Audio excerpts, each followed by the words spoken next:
ಮಕ್ಕಳು ಯಾವ ತಪ್ಪು ಮಾಡಿಲ್ಲ ಕಡೆ. ಅವ್ರು ನೋಡಕ್ ಬಂದಾಗ ನಗ್ನಗ್ತ ಮಾತಾಡ್ದೆ ಅವ್ರನ್ನ ದೂರ ಮಾಡ್ಬಿಟ್ಟೆ ಕಡೆ.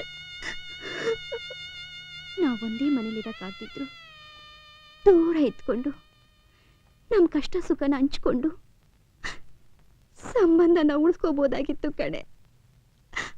ಆದ್ರೆ ನನ್ನ ಹಠ ಎಲ್ಲದಕ್ಕೂ ಕಲ್ಲಾಗ್ಬಿಡ್ತು.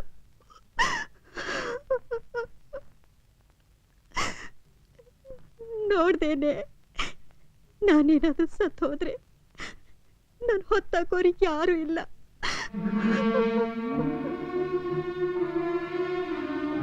ಅನ್ಸೂಯ, ನಾ ಮಾಡಿದ ತಪ್ಪನೆ ನೀ ಮಾಡಬೇಡ ಕಡೆ.